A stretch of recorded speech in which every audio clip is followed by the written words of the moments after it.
Have you ever really stopped to think about what it takes to really break through? In a market that's just packed, turning something you're passionate about into a brand people actually recognize is tough, right? Defying the big players, setting your own standards. Well, today we're doing a deep dive into a pretty fascinating story, the journey of Dubz Garden. It really shows the power of, well, sheer dedication. We're digging into excerpts from Dubz Garden, from basement to brand excellence, presented by Nug Notes. And our mission today is basically to figure out how this tiny basement operation managed to bloom into this widely respected name. We'll look at the key moments, the unexpected twists, the unique strategies that really made them who they are. Everything from like the super humble beginnings to going viral and making smart partnerships. Yeah, and for you, the learner, listening, and this is more than just one brand story. It's a really powerful look at resilience, at innovation, and frankly, the huge impact of focusing relentlessly on quality, even when you're the little guy. What's compelling, I think, is how their story connects to this bigger idea that really deep niche expertise, if you cultivate it, if you apply it strategically, well, it can lead to some serious influence in almost any field, really. Okay, let's get into it then, right from the start.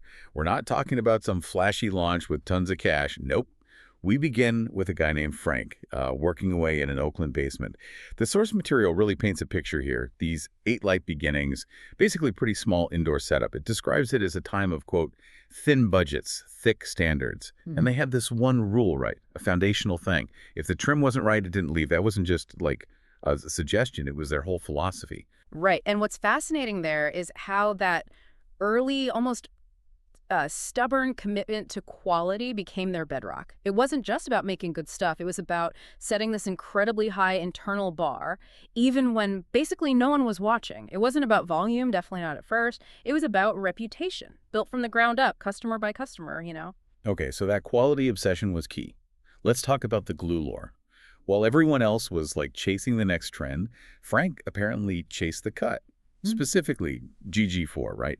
Gorilla Glue, #4. The text says he dialed it until it dripped diesel chocolate. Quite the description. And that earned him this reputation as the guy with the real glue. Exactly. And if you connect that to the bigger picture, it just screams power of specialization. In a market that's so noisy, becoming the expert, the go-to for one specific thing, in this case, one specific cut that can carve out a vital identity, it attracts this really loyal following. It's about depth, not breadth, especially early on. You build that core reputation. Makes sense. Become the master of one thing first. But, okay, Frank didn't just sit back and ride the glue wave forever. He apparently wanted out of the whole Gelato wave that was dominating things. So he made a move, proactively. In 2015, he did something pretty game-changing. Grabbed packs of Dosido Mendo Breath from ThugPug Genetics. And what came next sounds intense. A 12-pheno hunt. Can you imagine? Sifting through 12 different versions of a plant, looking for that one perfect expression. And the keeper, the one they chose, was peanut butter breath, PBB. The description is fantastic. Yeah. Hit like gas and nut butter with purple, trichome heavy buds. Definitely sounds unique. It was unique, but here's the crucial question, right? How do you take something unique and make it this, like, undeniable sensation? And this is where things get really interesting, maybe even a little accidental.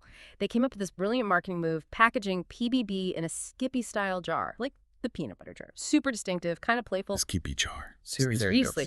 And it just went viral. People loved it, talked about it. But then the sort of predictable consequence. Uh-oh. Legal trouble. Yep. Cease-and-desist letters from Skippy and Oreo, apparently. Which, could have been bad. But ironically, it just pushed Dubz Garden even more into the spotlight. Wow. So the controversy actually helped them. In a way, yeah. It generated even more buzz. It's a wild example of how sometimes even challenging attention can boost recognition. That PBB story is amazing. A great product, plus that totally unforgettable, if risky, packaging. It just created this huge wave. It wasn't just another strain. It really became like a cultural thing for a moment. Yeah. But what about when the unexpected doesn't come from marketing, but from like pure chance, an accident in the garden? Yeah. Let's talk about the happy accident. This source mentions this time when an Oreoz plant went rogue, as they put it, and accidentally pollinated a whole room of jet fuel, gelato, and guava. Right. And for most growers, that sounds like a potential disaster, right? A contaminated crop. Exactly. But Frank, showing some serious quick thinking, didn't toss it. Instead, he banked the seeds, saved them, and then started hunting through those accidental crosses to see if there was anything good. Incredible foresight there, turning a potential problem into an opportunity. And the journey of the winner from that hunt is pretty cool, too. Frank apparently slid it to Cosmo. Now, Cosmo is mentioned as being Grammy-nominated and also family. Ah, the family connection. Interesting. Yeah. So Cosmo gets it, and then he passes it to Berner, who's obviously a huge name in the cannabis world. And that whole chain reaction led to the creation of Bernie Hana Butter, BHB. Okay, so that's the origin of BHB, but what's really significant here isn't just the lucky accident, it's the whole process that followed and the transparency. BHB was explicitly Dubz developed, cookies released, that's a key distinction, and it apparently took about 2 years and a pandemic delay to bring it fully to market. 2 years, wow. And the genetics are quite a mouthful. Jet Fuel Gelato X Guava X, Blue Cookies X Oreos. Exactly. And this collaboration, the specific way of releasing it, was massive because it set the lane for credit and lineage transparency. Think about it in an industry where sometimes it's murky who developed what. This was a clear statement. It acknowledged Dubz Garden's role as the creator, even though it was released under the cookies banner. It set a new standard for giving credit where credit is due. That's huge. Setting a standard for transparency, for giving credit, that feels like a really important step for the industry. But Dubz Garden didn't just stop at breeding amazing plants. They were smart about the flavors they created, like the horchata strain. Described as having notes of coconut, mango, strawberry. Sounds pretty appealing. Right. And they didn't just see it as a nice flavor. They treated it like valuable flavor IP, intellectual property. IP. How do they leverage that? Well, they made sure that unique horchata profile could travel formats without loss, meaning you could get that same distinct taste experience in different kinds of products. Okay, so not just the flower itself. Exactly. The source mentions examples like Sluggers minis and blunts using it, Cold Fire doing juice carts with it, even Holy Smokes hash infused packs. The core flavor became versatile. That's smart, taking a winning flavor and extending its reach. Totally. From a broader perspective, it shows how a really strong, recognizable flavor profile can become this incredibly flexible brand asset. It's about knowing what consumers like and then giving them options, right? While keeping that brand consistency. Someone who loves horchata flower can then try the cart or the infused pre-roll and get that same familiar quality experience. It builds loyalty. Great point. And this kind of leads into their pastry program, right? Which sounds like more than just flavor. It's at a whole vibe. They had strains like Zeclair and Blue Zeclair anchoring cold fire carts, and mentions of Zeppels tested at 43% plus AN, which is incredibly potent. You're hitting some serious numbers there. But the key thing the source emphasizes was the positioning. They framed these offerings as dessert plates, not candy packs. And that distinction is everything, isn't it? Dessert plates, not candy packs. That's brilliant positioning. How so? What does that signal? It immediately sets them apart from a more maybe casual or fun candy vibe. Dessert plates suggest sophistication, quality, something artisanal, maybe even decadent. It clearly targets a connoisseur market, people looking for something premium, something special, and probably willing to pay a bit more for that curated experience. It's about managing expectations through branding. Okay, that makes a lot of sense, setting the tone right from the name. Now let's circle back to collaborations, specifically that LA Cos pipeline. We mentioned Cosmo before, Grammy nominee, family connection. His role seems bigger than just passing BHB along. The source calls him a bridge for new drops. Things like Ponzu, Baby Herman, Bubblegum Horchata. It says they were rolling out like singles, like music releases. That's a great analogy. Rolling out like singles creates anticipation, keeps the buzz going. And these weren't just Dubz Garden releases. They involve specific partnerships. Friendly Farms for resin, Cold Fire again for carts, Sluggers for infused stuff. And then these products ended up in major retail spots like cookies and exotics. Right. And what emerges from all this is a really clear, effective business model. The source summarizes it as boutique R&D, partner format, retail repeat. Boutique R&D, partner format, retail repeat. Say more about that. Okay, so Dubz Garden stays focused on what they do best. The research and development, the breeding, finding those unique genetics, the boutique R&D. Then, instead of trying to build out massive manufacturing for every single product type, they partner with specialists, Cold Fire for carts, Sluggers for infused, etc. That's the partner format.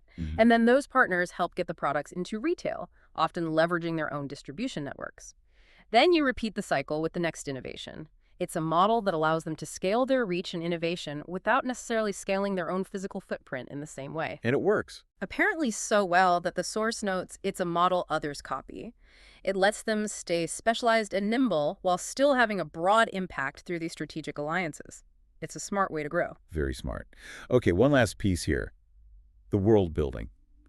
This goes beyond just the plants and products. They created unique merchandise, not just like a logo on a shirt.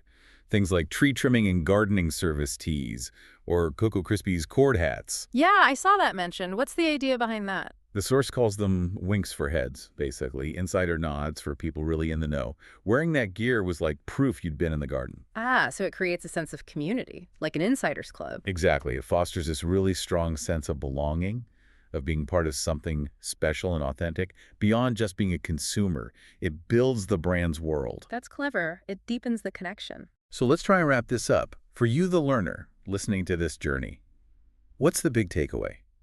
Dubz Garden's path, from that Oakland basement to a respected brand, it really feels like a masterclass, doesn't it? Turning passion into profit, yes, but through discipline, relentless innovation, and really smart partnerships. And it seems like it always came back to Frank's day one discipline. Absolutely. And stepping back, you see how they scaled by staying incredibly true to their roots. The source puts it perfectly. Glue-built, PBB-proven, butter-blessed. Yeah. They were strategic in protecting their unique strengths, partnering with leaders who could amplify them, and never, ever compromising on that core quality, keeping the trim tight, right? Yeah. Which really brings up a question for you listening. How can you apply those lessons, that deep expertise, the smart collaboration, the authentic brand building? How does that apply in your world, no matter how niche it might seem right now? Yeah, think about how they built it piece by piece. That reputation with the perfect GG4 first. Then that viral moment with PBB. Then raising the bar with Bernie Hana Butter and transparency. It's a story of building excellence from the ground up. That path from basement system, it wasn't accidental growth. It was driven by real clarity. Know it's yours and protect it. Team up with the best and maintain your standards, always. So as you go about your day-to-day, maybe chew on this. What's your equivalent of that Skippy-style jar? What's that unique, maybe even unexpected differentiator in your field that could get people talking but still connects authentically back to what you do best, your core discipline? Yeah, something interesting to think about. Definitely something to mull over until our next deep dive.